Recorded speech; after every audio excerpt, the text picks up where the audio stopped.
Today I'm going to talk about some vintage spinning reels. I'm going to compare a few models that I like to use, and I'm going to tell you how they compare to a modern reel, the pros and cons of using older reels versus newer, more complicated ones.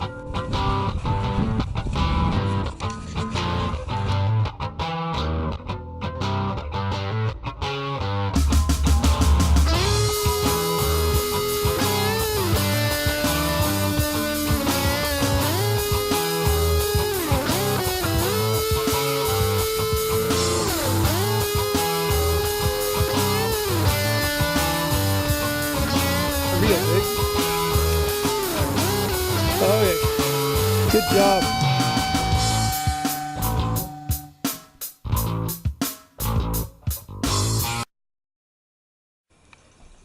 The first ones I'll talk about are the Mitchells. I use a couple different Mitchells for various things. The 308 here is a light action reel.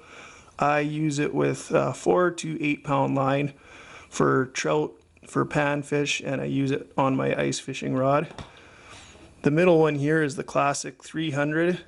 It's the reel that started it all, and it's good. I use everything from 6 to 15 pound line on this. It's just a great all-around reel for freshwater fishing.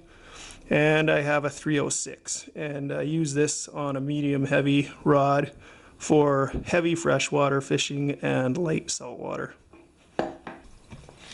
I'm a big fan of the Mitchell reels. They're simple and they're rugged. Performance-wise, they're very adequate. Their drag is fairly smooth. They're fairly smooth in operation. The line retrieval speed is good enough. They're a very fishable reel. Some of the high points are there are a ton of them around, so you can usually find them for pretty cheap, and the parts are very easy to come by compared to other reels. A couple other areas that they shine is their line lay is pretty good for an old reel, and for being a big, an old metal reel, they are pretty light and well balanced. The next reel I got here is a DAM reel that I just generally call a dam reel. They're really smooth, they're really simple, and they're really rugged. And an advantage they have over the Mitchell is that the crank can be switched from side to side, whereas the Mitchells are either right or left-handed. So that's a plus. The cons of the dam reel is this one is really slow. It's a 330. I'm not sure if maybe the smaller models are a bit quicker, but this 330, which is a fairly large reel, has a really slow line retrieval. And this particular reel also has a rough drag. I know a lot of people speak really highly of these, so if you have a dam reel and your dam drag is better than mine, let me know. The last one I have here is a Daiwa Black Gold. It almost doesn't really count as a vintage spinning reel. It was introduced in the late 70s, and you can still buy this reel brand new today. When you look at it, you can tell it's a lot more advanced than the other ones we've been talking about, but it does share quite a bit of similarities with the older Silver Series ones Daiwas that came out in the 70s. Now it's got a skirted spool, it's got a fast line retrieval rate, and it's ambidextrous. And the Black Gold ones, not the silver ones, they did have silent AR, which is nice. Another good thing is on almost all of the Daiwas from the 70s, you could flip the bail closed by hand, which on a vintage reel is a bit of a rarity.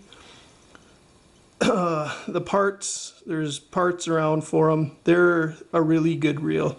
About all you notice in a comparison between this and a newer one is it's heavy, and your cranking torque is not quite up there with a brand new reel. So you have to fight them off the rod a little more. You can't just crank them in like you can with a newer one. And besides those cons, I find the fasteners on these reels, the screws, are kind of more prone to stripping than some of the other ones. The quality is still there. They're a rugged reel, but they've cheaped out a little bit over the old Mitchells and stuff. So how do they all compare? Well, obviously the closest in performance to a new reel is this Daiwa Black Gold. And that would go, I would say, for the silver, the C and the X series from the 70s. They're a really smooth reel. The drags are excellent. They have pretty fast line retrieval rates. They're very close. Now they are mechanically more complex than the Mitchells for sure, but they're still pretty simple to work on, and parts, you can still call Daiwa and get the parts, which is nice instead of searching eBay. The Dam, it's a rugged torque monster. It's a nice reel, but this particular 330 is pretty slow, and like I said, I'm not crazy about the Dam drags. Now the Mitchells, these are my favorite. Cheap to get, easy to get parts for. They're really easy to work on, and they are definitely up to the task. So that's my evaluation of a couple different vintage reels. Hope you guys find this useful. If you're thinking about picking up an old reel, you're tired of replacing your $150 Shimano every 3 years, these will solve that problem.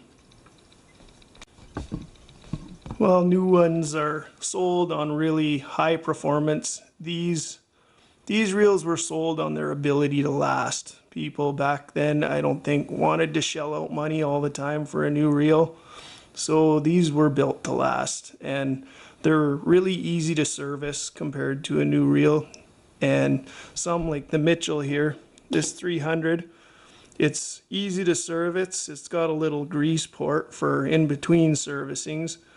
And then as this gear train wears, you can shim it to keep it tight. Like, nobody makes reels like this anymore that were meant to outlast their owners. They make them to spin really freely when you try them in the store and break down. They'll break down in a few years and you go buy another one. So that's the advantage of a vintage reel versus a new one. You put up with some roughness, and they're not quite so refined, but they will last. Thanks for tuning in today. Bye.